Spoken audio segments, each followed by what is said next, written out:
Hi, I'm Mary from Seymour Library, and today I'm going to be talking to you about a very seasonal read, and that is The Noel Letters by Richard Paul Evans. This is Richard Paul Evans's newest release. He's done a lot of seasonal books before this one, starting with the Christmas box and going on into this one. So this is part of what is called the Noel collection.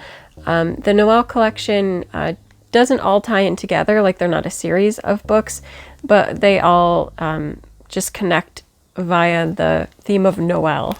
In the Noel letters, our main character's name is Noel, and when the book opens, Noel has just been contacted by her father, asking her to please come and visit him. As it turns out, he has terminal stage 4 cancer, and he doesn't have that much longer to live, so he basically pleads with Noel to come and visit him. He has a lot that he wants to tell her before he dies. And the two have been kind of estranged for a while. I can't remember how many years, but it's been since his initial meetup with the man who became her husband. Her dad really didn't think that he was suitable for her, and Noel just really hasn't spoken to him since then, and she had had issues with her father before that. So even though that's the case, this is probably her last opportunity to see her father, so she makes the decision to go back to Utah to visit him. She's currently living in New York City and works as an editor for a major publishing company. So she goes back home to Utah, and when she arrives back in Utah, Wendy, the manager of her father's bookstore, meets her at the airport, and she tells Noel that her father has just passed away, and Noel's kind of obviously shook at that point because she didn't make it in time to see her father, but she allows Wendy to take her back to her family home, and begins the process of coping with the loss of her dad, but also what happens now. As for like her father's funeral, Wendy lets her know that that's all set. Her father took care of all the arrangements, and Wendy has taken care of all the parts that happen after the person's actually passed, so everything is already planned. All that Noel has to do is show up for the services, and also Wendy just makes sure that she knows that she can speak at her father's funeral if she wants to,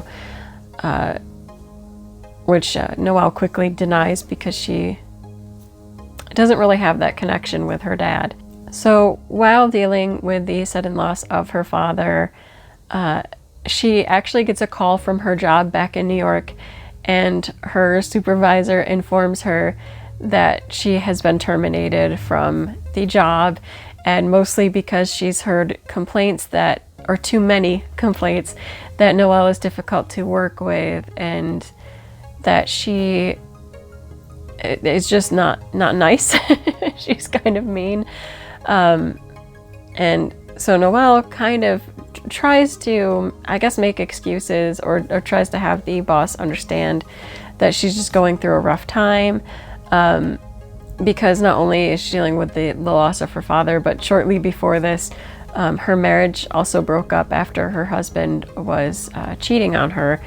So she hasn't had the best of times and has issues dealing with people, and some of it stems from her childhood, which you will get the story of what happened when she was younger in bits and pieces throughout the book. But there's a lot that she's dealing with, but now suddenly she's also experienced the loss of her job with the loss of her father, and so she feels very at a loss for what to do next. Around that same time, she gets contacted by her father's lawyer, who lets her know that she has inherited her father's home, which is all paid for, and her father's bookstore, and also is the beneficiary of her father's $1 million life insurance policy. So even though her world has just been turned upside down with the loss of her job and her dad and her marriage, there are also suddenly opportunities that Noel has. including the fact that it's always been her dream to be a writer, and her dad wanted her to have this life insurance money in order to allow her that freedom to write, should she decide to. So beyond having to make those life decisions that way, while Noel is back in her hometown, she runs into her first boyfriend, Dylan, who is currently divorced and taking care of his daughter, Alexis, who is only 6 years old. So they sort of rekindle their relationship, and Noel starts to wonder about whether or not she will even move back to New York or whether she wants to start her life over in Utah. And during this time, she also decides to help Wendy out with her father's store, especially since she's going to inherit it. So she starts helping out at her father's store to learn the business and what happens there and what her father did on a daily basis. And she meets a very interesting woman who she actually first saw at her father's funeral and was just drawn to her. And she becomes a very important character to the narrative. Her name is Grace, and she's very wealthy, and she comes in weekly to buy a new book. And sometimes she loves the books and she keeps them, and other times, if she does not love the book, she burns them. If the books are good, she donates them to the library, but if she thinks they're terrible, then she burns them.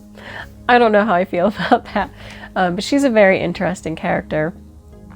And also, around the time that she starts helping out at the store, these letters start arriving for her that are just signed tabula rasa, which means blank slate, essentially. It's Latin.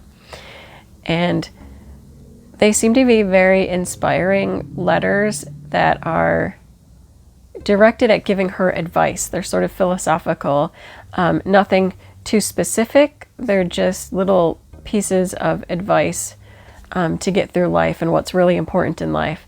And so Noel starts wondering who could be sending these letters to her, and just trying to piece that out.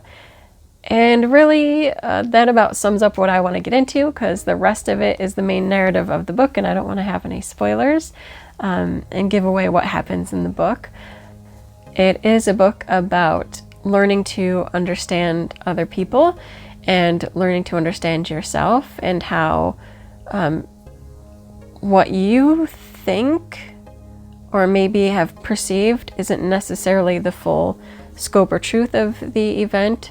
So it's sort of about opening your mind to other possibilities and other parts of truth.